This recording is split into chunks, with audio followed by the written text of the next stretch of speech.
जी नमस्कार, Punjab Kesari TV live में आपका स्वागत। और ये पहाड़ी राज्य हिमाचल प्रदेश, जहां पे पूरे का पूरा कृषि का कार्य है मैनुअल तरीके से होता था, अब यहां भी पंजाब की तरफ जो है वो मशीनरी पहुंच चुकी है।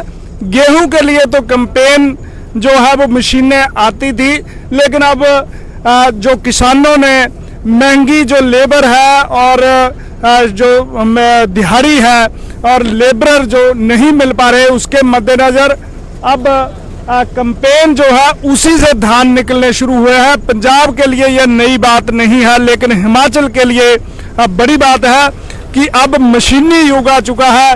कहीं न कहीं मजदूर जो है वो नहीं मिल पा रहे और उससे खेती जो है वो काफ़ी महंगा सौदा साबित हो रहा है। पहले दिखाएंगे कि किस तरीके से इस बार नुकसान जो है वो किसानों को हुआ है। धान की फसल जो है वो पूरी तरह से बिछ चुकी है। मक्की की बात करें तो इस बार मक्की के क्रॉप तो हुई है, लेकिन उसके दाम इतने गिरे हैं कि किसान परेशान है। अब जितना भी है, जो भी काम है वो मशीनों से होगा। कैंपेन एक पहुंच चुकी है। जानते हैं एक किसान है यहाँ पे टक्का गांव के, जो अग्रणी किसान हैं, उनसे जानेंगे कि कैंपेन क्यों मंगाई गई है, क्या कारण है। इससे पहले आपको मशीन का बताते हैं कि किस तरीके से ये धान की अब ऑटोमेटिक जो सिस्टम है इससे कैंपेन चलेगी और जो अनाज है वो एक तरफ होगा और दूसरी तरफ जो जहाँ भी रॉ मटेरियल होगा वो साइड में जाएगा। ये कैंपेन अब हर जगह ऊना जिला में, क्योंकि बड़े स्तर पर यहाँ धान, आलू और दूसरी फसलों का उत्पादन जो है वो होता है। तो बात करते हैं, एक किसान है हमारे साथ, किसान भाई हैं। क्या नाम है जी आपका? ब्रजमोहन। कौन सा गाँव है? टक्का गाँव के सर। तो क्या कारण है कि अब आपने पहले मैनुअल तरीके से मजदूरों से काम लेते थे, अब मशीन आ चुकी है, क्यों? लेबर की कॉस्ट इतनी बढ़ गई है कि लेबर और मिलती भी नहीं है, बहुत कम मिलती है, इसलिए हमें मशीनों का सहारा लेना पड़ता है। पंजाब से मशीनें मंगवाई है, पंजाब से लाने करके मशीनें भी थोड़ी महंगी पड़ रही हैं। हाँ जी, काम थोड़ा है हिमाचल में, इतना ज़्यादा बड़ा स्केल में काम नहीं है। थोड़े काम के लिए मशीनें प्रोवाइड कराना बहुत मुश्किल है। हाँ जी। तो दिक्कत क्या है? किसानों की बेसिक समस्या क्या है? किसानों की बेसिक समस्या एक तो मंडीकरण नहीं होना चाहिए, सरकारी खरीद जो है हिमाचल में नहीं होती है कहीं भी। हमें जो धान है पंजाब लेके जाना पड़ता है, वहाँ 2-2, 4-4 दिन मंडियों में बैठना पड़ता है, तब हमारा धान बिकता है। हमारे इधर लोकल कोई भी खरीद, सरकारी एजेंसी कोई खरीद नहीं करती है धान की, कोई खरीद नहीं।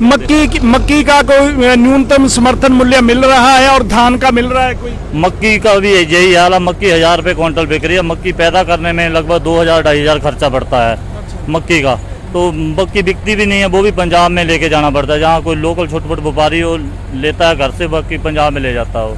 तो एक बार फिर से बताते हैं कि ये धान का खेत है और ऊना में अब कैंपेन मशीनें जो है आ चुकी हैं। इस वर्ष से ये विधिवत रूप से काम शुरू हो चुका है। आप पाएंगे कि एक तरफ जो है इसकी कटाई होगी और जो इसके जो दाने हैं, धान है, वो एक तरफ निकलेगा। अभी बाहर जाके उसको धान को वो निकालेगा, अलग करेगा, लेकिन मैनुअल तरीके से पहले, पूरी तरह से मैनुअल तरीके से पहले धान की कटाई होगी और उसके बाद जो है वो उसे मैनुअल हाथ से ही निकाला जाता था। लेकिन अब मशीनें जो है वो यहाँ पे आ चुकी हैं और पूरे का पूरा जो है काम अब मशीनों के सहारे होने लगा है। आपको दिखाएंगे किस प्रकार से ये कटाई के बाद धान वहाँ पे निकलेगा, जाएगा।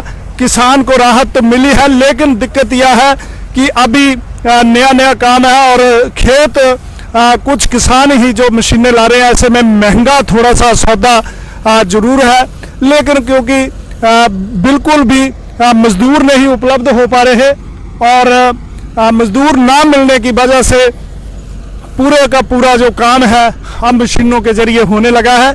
ऊना के लिए बड़ी बात इसलिए भी है क्योंकि अब ये कैंपेन मशीनें ही धान निकालेगी। ऊना जिला जो है, वैसे हिमाचल की बात करें, गेहूं, मक्की, आलू प्रमुख फसलें हैं और बड़े स्तर पर ऊना की बात करें तो मक्की के खेत हैं, सामने यहाँ धान है, वहाँ मक्की है और मक्की उत्पादक किसान इस बार काफ़ी परेशान है।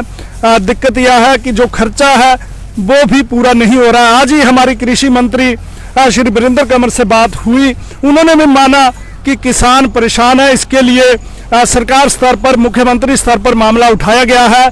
जो मिनिमम सपोर्ट प्राइस है, न्यूनतम समर्थन मूल्य है, वो दिया जाए, ऐसी मांग भी होने लगी है। मक्की आधारित उद्योग यहाँ पे लगे, धान की जो सरकारी खरीद हो और इसके साथ बड़े स्तर पर मंडीकरण जो हो, मंडियां बने, तो ये भी एक प्रयास सरकार करने जा रही है ताकि जो किसानों को कहीं ना कहीं राहत मिल सके। आपको दिखाएंगे कि धान की कटाई के बाद जो यहाँ पे अभी धान निकला है, उसे किस तरीके से सारे का सारा मशीनीकरण जो हुआ है वो यहाँ पे आपको दिखाया जाएगा। ये सारा काम जो है, अब जो पहले मैनुअल तरीके से होता था, अब मशीनों के जरिए होने लगा है। इससे राहत तो जरूर है, लेकिन अभी नया नया प्रयोग है हिमाचल प्रदेश में, ऊना जिला में।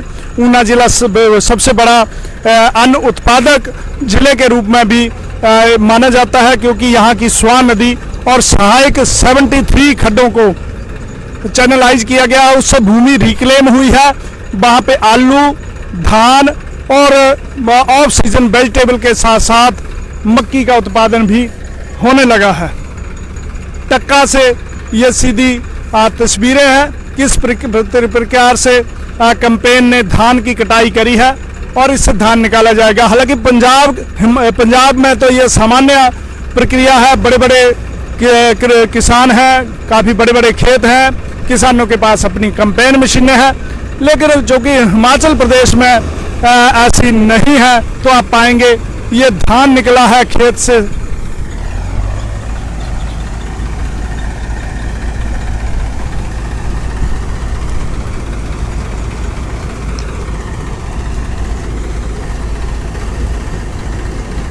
तो ये मशीनीकरण का युग है, मशीनों का युग है, और ये हमारे लिए भी क्योंकि नया एक अनुभव है, नया प्रयोग है ऊना जिला में।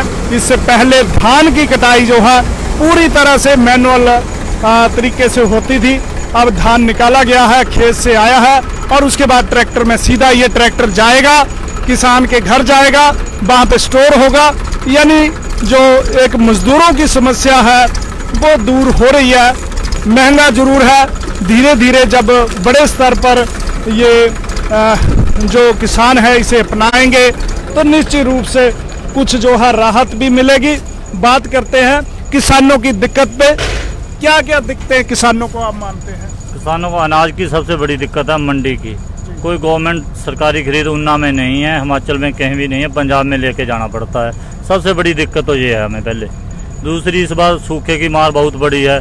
बारिश नहीं होने के कारण धान की फसल में भी, मक्की की फसल में सब बहुत ज़्यादा नुकसान है। आप क्या मानते हैं सरकार को क्या करना चाहिए किसान हित में? किसानों को जो कॉम्पनसेशन है सूखे का वो किसानों को देना चाहिए। मक्की की फसल में बहुत बड़ी मार है, धान की फसल में भी बहुत बड़ी मार है, वो किसानों को इसका मुआवजा मिलना चाहिए। और जो रेट है वो जेन्युइन, जो मक्की का रेट है वो तय गवर्नमेंट ने किया, उससे कम मक्की नहीं बिकनी चाहिए। एक न्यूनतम समर्थन मूल्य होना चाहिए। न्यूनतम समर्थन मूल्य होना चाहिए जी। हाँ। तो ऊना जिला में कितने स्तर पर जो धान का उत्पादन होता है? धान का उत्पादन बहुत ज़्यादा तो नहीं है, लेकिन कम के क्षेत्र में धान लगता है ऊना में जी। हाँ। तो मक्की की क्या समस्या आई इस बार? मक्की की समस्या है, मक्की का रेट तो बिल्कुल ही नहीं है जी। मक्की की बेचने की सबसे बड़ी समस्या है। दूसरी, रेट बिल्कुल कम है इस बार जी। तो एक बार फिर बात करते हैं मशीन के जो यहाँ पे संचालक हैं उनसे, कि कहाँ से मशीन आई है और कहाँ पे जो इसका काम है वो शुरू हुआ है।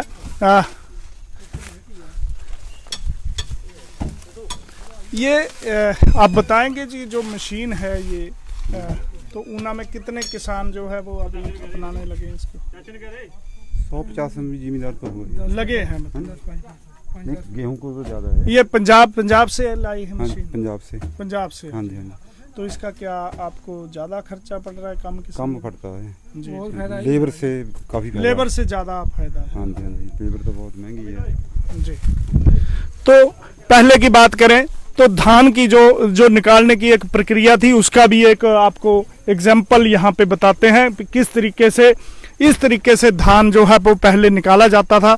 यानी कुछ जो छोटे किसान हैं वो इसी तरीके से जो धान निकालने का काम करते थे। पैडी जितनी भी है और पहले कटाई, उसके बाद इस तरीके से ये श्रम होता था। लेकिन अब इन मशीनों ने जो ये मशीनें आई है, मशीनीकरण हुआ है, इनकी वजह से जो अब मिली है किसान है उनका कहना है कि सरकार को किसान हित में कोई ना कोई कदम जो है वो उठाने चाहिए।